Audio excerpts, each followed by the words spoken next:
who are saying, Oga, go and take oath, I have made it very clear.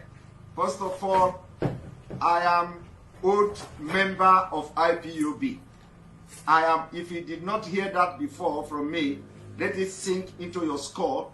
I am oath member of IPOB. Oath member. I took oath under the supervision of Onyendu Mazenamdi Kanu. What did I say? Under the supervision of Onyendu Mazenamdi Kanu.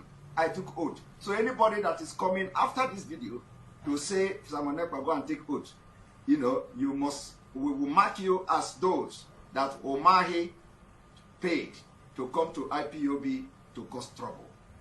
Because when I took oath, Mazenamdi Kanu himself supervised it. He was there when I took the oath. Okay?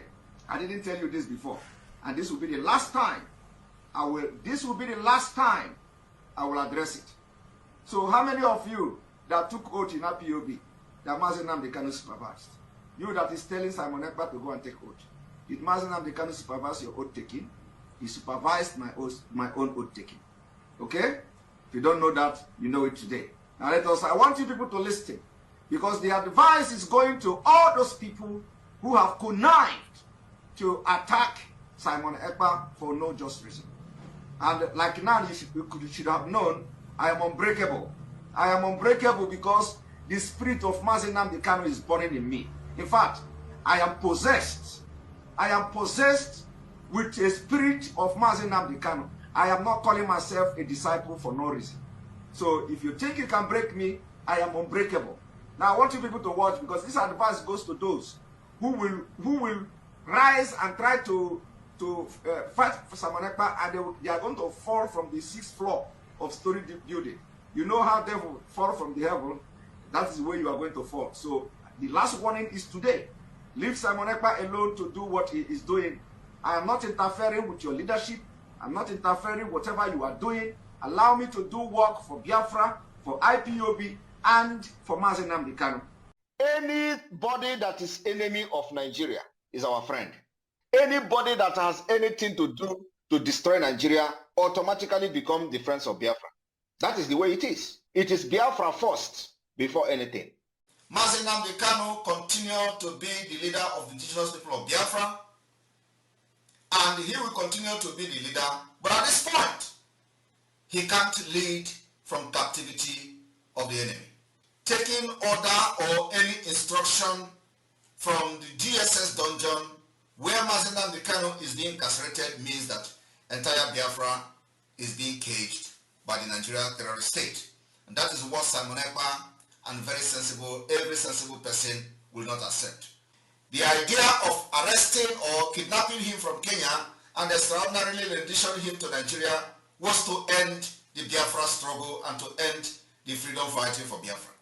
And that has failed woefully. And you've put it well that if Mazenamdi Kanu's name was Umaru, he wouldn't have been kidnapped. Those who kidnapped him would have been tried. I want everyone to understand that it is time we are now pushed to the wall, and we are pushing back. The same Britain arrested, prosecuted those who attempted to kidnap somebody called Umaru Diko during the 80s. The late Buhari was then the military head of state of Nigeria by force through a coup. He sent people to United Kingdom to kidnap and rendition somebody called Umaru Diko. Those who tried to kidnap him succeeded in kidnapping him, but they did not succeed in renditioning him back to Nigeria. So it was an attempted kidnap and rendition to Nigeria. Those people who committed the crime of attempting to rendition somebody to Nigeria were all arrested and sentenced to prison by the United Kingdom. Today, after over 30 years, Umaru case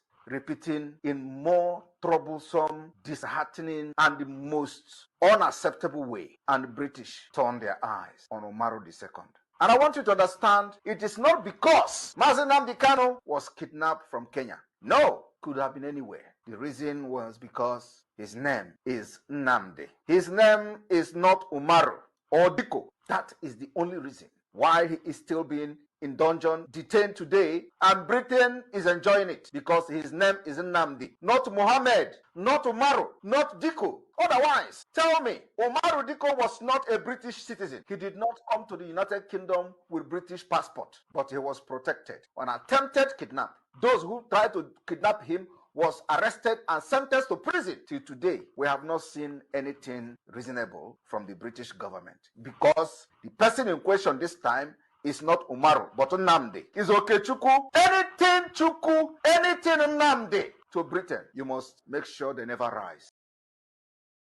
We are extending and expanding our territory, and today we are happily and we are in talk and we are in alliance with the Middle Belt. The Middle Belt has come under the Biafra government, and in a matter of weeks, the army that will be operating, securing the people, securing indigenous people, Christians, and other indigenous people in the Middle Belt will be called the Biafra Liberation Army. Biafra Liberation Army will start securing the entire Middle Belt of Nasarawa, Taraba, Kogi, Plateau, Benue, and the rest of those who has signed and gone into alliance with Biafra. In a matter of days, you are going to have a very clear understanding of the map to which Biafra government has expanded up to the Middle Belt. It is the choice of the people. They can no longer be safe under Nigeria, under Islamic Nigeria. They can no longer be safe as women, children are being butchered on daily basis. I told them that